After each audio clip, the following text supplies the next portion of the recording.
Lads and ladies, welcome to the Junior Classics. Hi there, I'm Sir Bradley Hassey, a teller of borrowed tales. Join me as I share stories of courage, adventure, and wonder. But don't take my word for it. You can find out for yourself on today's Junior Classic.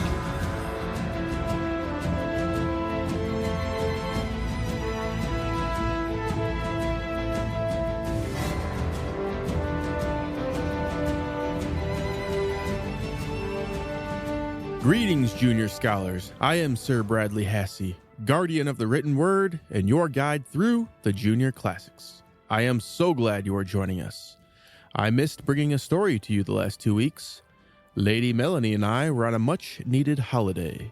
We visited the nation of Belize in Central America and had a most wonderful time on the beach, in the ocean, and under the sun. I got to go spearfishing, which has been something I've wanted to do for a long time. I speared some lobster, a crab, and a few different kinds of fish. We visited some very remote, private islands, which was quite the experience. But now we're back and ready to continue our journey with another tale by Hans Christian Andersen. This story is called The Tinder Box and was one of Andersen's first stories. This story was initially not well received due to criticism for its lack of morals.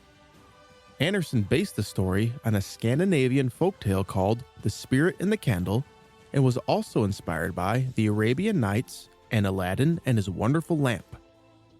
Before we dive into the tale, let's check out today's lost and found words. Hey, does anybody know what a tinderbox is? A tinderbox is a kit one would use to start a fire. It usually included a container made of wood or metal containing flint, fire steel, sulfur-tipped matches, and tinder. Tinder is a small amount of dry, finely divided material that lights easily. Now, I have not been able to confirm this, but my nephew, who performed admirably on the last episode, The Ugly Duckling, told me that dryer lint makes remarkable tinder.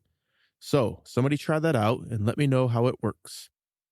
Tinder boxes fell out of usage when friction matches were invented. Our next word is a darning needle. This is a type of sewing needle used for knitting or to patch holes in fabric by hand.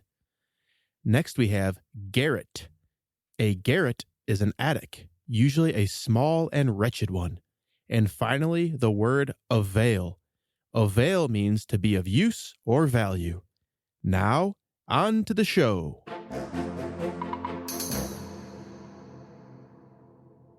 I want you to imagine you have found a magical item that has the power to make your wishes come true.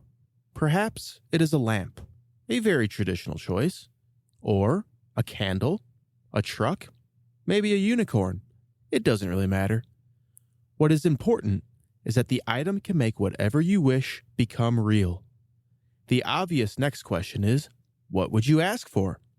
If you are listening with your family, now would be a great time to hit pause and take turns sharing your wishes. In our story today, a soldier discovers a magical tinderbox that summons special creatures that will grant his wishes. While he may not be a perfect role model, our young soldier does quite well for himself by the end of the story by way of his wishes, but not without, as you've probably learned to expect by now, a bit of trouble along the way. Here comes our soldier marching down the road now, and it appears he's about to meet an old witch. Oh boy, this looks like trouble.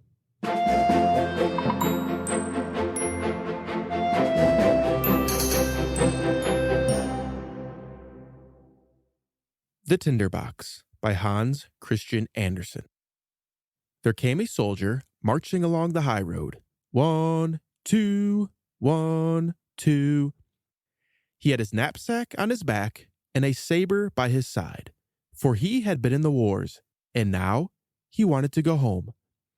And on the way he met with an old witch. She was very hideous, and her underlip hung down upon her breast. Good evening, soldier. What a fine sword you have, and what a big knapsack. You're a proper soldier. Now you shall have as much money as you like to have. I thank you, you old witch. Do you see that great tree? And she pointed to a tree which stood beside them. It's quite hollow inside. You must climb to the top, and then you'll see a hole through which you can let yourself down and get deep into the tree. I'll tie a rope round your body so that I can pull you up again when you call me. What am I to do down in that tree? Get money. Listen to me. When you come down to the earth under the tree, you will find yourself in a great hall. It is quite light, for above 300 lamps are burning there. Then you will see 3 doors.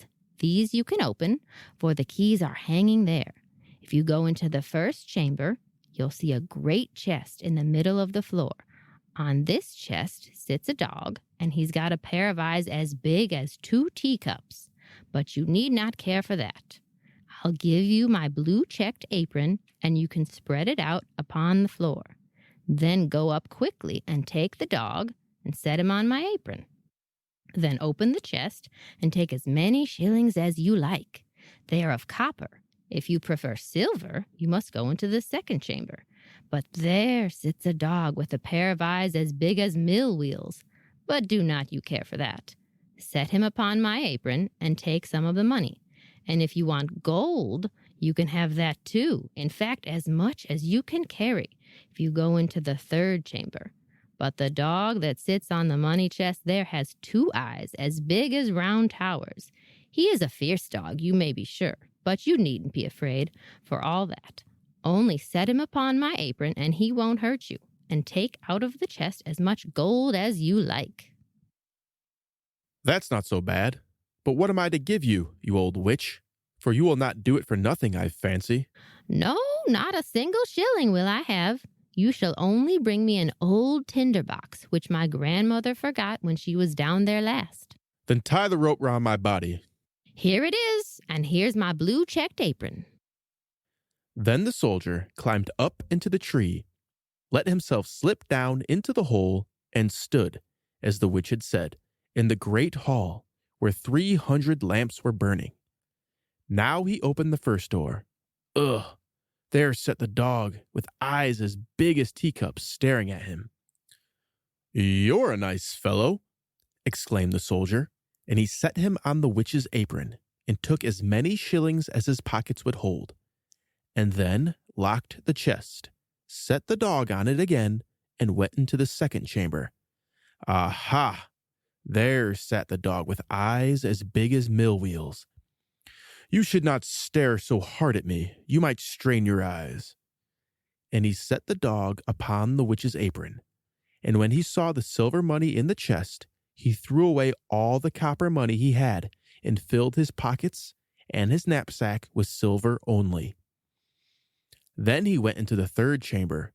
Oh, but that was horrid. The dog there really had eyes as big as towers, and they turned round and round in his head like wheels. "Good evening," said the soldier, and he touched his cap, for he had never seen such a dog as that before. When he had looked at him a little more closely, he thought, "That will do," and he lifted him down to the floor and opened the chest. Mercy! What a quantity of gold was there! He could buy with it the whole town, and the sugar-sucking pigs of the cake woman, and all the tin soldiers, whips, and rocking horses in the whole world.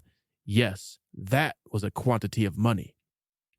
Now the soldier threw away all the silver coins in which he had filled his pockets and his knapsack, and took gold instead. Yes, all his pockets, his knapsack, his boots, and his cap were filled, so that he could scarcely walk. Now indeed he had plenty of money. He put the dog on the chest, shut the door, and then called up through the tree, "Now pull me up, you old witch." Have you the tinder box? Plague on it, I had clean forgotten that. And he went and brought it. The witch drew him up, and he stood on the high road again, with pockets, boots, knapsack, and a cap full of gold. "What are you going to do with the tinder box?" That's nothing to you. You've had your money. Just give me the tinder box. "Nonsense. Tell me directly what you're going to do with it, or I'll draw my sword and cut off your head." No! So the soldier cut off her head, and there she lay. But he tied up all his money in her apron, and took it on his back like a bundle, put the tinderbox in his pocket, and went straight off toward the town. That was a splendid town, and he put up at the very best inn, and asked for the finest rooms, and ordered his favorite dishes, for now he was rich and had so much money. The servant who had to clean his boots certainly thought them a remarkably old pair for such a rich gentleman, but he had not bought any new ones yet. The next day he had procured proper boots and handsome clothes. Now our soldier had become a fine gentleman, and the people told him of all the splendid things which were in their city, and about the king, and what a pretty princess the king's daughter was. "Where can one get to see her?" "She is not to be seen at all," they all said together. "She lives in a great copper castle, with a great many walls and towers round about it. No one but the king may go in and out there, for it has been prophesied that she shall marry a common soldier, and the king cannot bear that." "I should like to see her," thought the soldier. But he could not get leave to do so. Now he lived merrily, went to the theater, drove in the king's garden, and gave much money to the poor.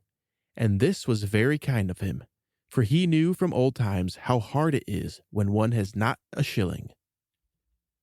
Now he was rich, had new clothes, and gained many friends, who all said he was a rare one, a true cavalier, and that pleased the soldier well. But as he spent money every day and never carried any, he had at last only 2 shillings left, and he was obliged to turn out of the fine rooms in which he had dwelt, and had to live in a little garret under the roof, and clean his boots for himself, and mend them with a darning needle. None of his friends came to see him, for there were too many stairs to climb. It was quite dark one evening, and he could not even buy himself a candle, when it occurred to him that there was a candle end in the tinder box, which he had taken out of the hollow tree into which the witch had helped him. He brought out the tinder box and the candle end, but as soon as he struck fire and the sparks rose up from the flint, the door flew open, and the dog who had eyes as big as a couple of teacups, and whom he had seen in the tree, stood before him and said, "What are my lord's commands?" "What is this? That's a famous tinderbox. If I can get everything with it that I want, bring me some money," said he to the dog, and whisk, the dog was gone, and whisk, he was back again, with a great bag full of shillings in his mouth. Now the soldier knew what a capital tinderbox this was. If he struck it once, the dog came who sat upon the chest of copper money. If he struck it twice, the dog came who had the silver. If he struck it 3 times, then appeared the dog who had the gold. Now the soldier moved back into the fine rooms, and appeared again in handsome clothes, and all his friends knew him again, and cared for him very much indeed. Once he thought to himself, "It is a very strange thing that one cannot get to see the princess. They all say she is very beautiful. But what is the use of that, if she has always to sit in the great copper castle with the many towers? Can I not get to see her at all? Where is my tinder box?" And so he struck a light, and whisk came the dog with the eyes as big as teacups. "It is midnight certainly, but I should very much like to see the princess, only for one little moment." And the dog was outside the door directly, and, before the soldier thought it, came back with the princess. She sat upon the dog's back and slept, and everyone could see she was a real princess, for she was so lovely. The soldier could not refrain from kissing her, for he was a thorough soldier. Then the dog ran back again with the princess. But when morning came, and the king and queen were drinking tea, the princess said she had a strange dream the night before about a dog and a soldier, that she had ridden upon the dog, and the soldier had kissed her. "That would be a fine history," said the queen. So one of the old court ladies had to watch the next night by the princess's bed to see if this really was a dream, or what it might be. The soldier had a great longing to see the lovely princess again, so the dog came in the night, took her away and ran as fast as he could. But the old lady put on water boots and ran just as fast after him. When she saw that they both entered a great house, she thought, "Now I know where it is." And with a bit of chalk, she drew a great cross on the door. Then she went home and lay down, and the dog came up with the princess. But when he saw that there was a cross drawn on the door where the soldier lived, he took a piece of chalk too, and drew crosses on all the doors in the town. And that was cleverly done, for now the lady could not find the right door, because all the doors had crosses upon them. In the morning early came the king and queen, the old court lady, and all the officers, to see where it was the princess had been. "Here it is," said the king, when he saw the first door with a cross upon it. "No, my dear husband, it is there," said the queen, who descried another door which also showed a cross. "But there is one, and there is one," said all. For wherever they looked, there were crosses on the doors. So they saw that it would avail them nothing if they searched on. But the queen was an exceedingly clever woman who could do more than ride in a coach. She took her great gold scissors, cut a piece of silk into pieces, and made a neat little bag. This bag she filled with fine wheat flour and tied it on the princess's back. And when that was done, she cut a little hole in the bag, so that the flour would be scattered along all the way which the princess should take. In the night, the dog came again, took the princess on his back, and ran with her to the soldier, who loved her very much, and would gladly have been a prince, so that he might have her for his wife.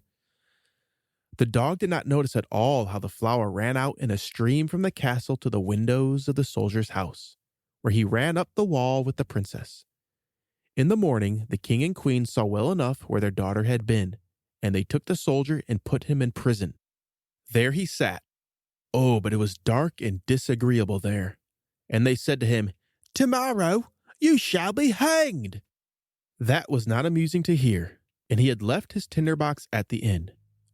In the morning he could see, through the iron grating of the little window, how the people were hurrying out of the town to see him hanged. He heard the drums beat and saw the soldiers marching. All the people were running out, and among them was the shoemaker's boy, with leather apron and slippers. And he galloped so fast that one of his slippers flew off and came right against the wall where the soldier sat looking through the iron grating. "Hello, you shoemaker's boy! You needn't be in such a hurry. It will not begin till I come. But if you will run to where I lived and bring me my tinder box, you shall have 4 shillings, but you must put your best leg foremost." The shoemaker's boy wanted to get the 4 shillings, so he went and brought the tinder box, and well, we shall hear now what happened. Outside the town a great gallows had been built, and round it stood the soldiers and many 100,000 people. The king and queen sat on a splendid throne, opposite to the judges and the whole council. The soldiers already stood upon the ladder, but as they were about to put the rope round his neck, he said that before a poor criminal suffered his punishment, an innocent request was always granted to him. He wanted very much to smoke a pipe of tobacco, and it would be the last pipe he should smoke in the whole world. The king would say no to this, so the soldier took his tinder box and struck fire. 1, 2, 3, and there suddenly stood all the dogs, the one with the eyes as big as teacups, the one with the eyes as large as mill wheels, and the one whose eyes were as big as round towers. "Help me now, so that I may not be hanged." And the dogs fell upon the judges and all the council, seized one by the leg and another by the nose, and tossed them many feet into the air, so that they fell down and were all broken to pieces. "I will not," cried the king, but the biggest dog took him and the queen and threw them after the others. Then the soldiers were afraid, and the people cried, "Little soldier, you shall be our king, and marry the beautiful princess."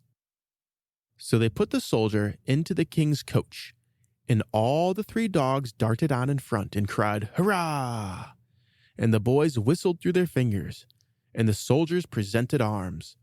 The princess came out of the copper castle and became queen, and she liked that well enough. The wedding lasted a week, and the 3 dogs sat at the table too, and opened their eyes wider than ever at all they saw. The end.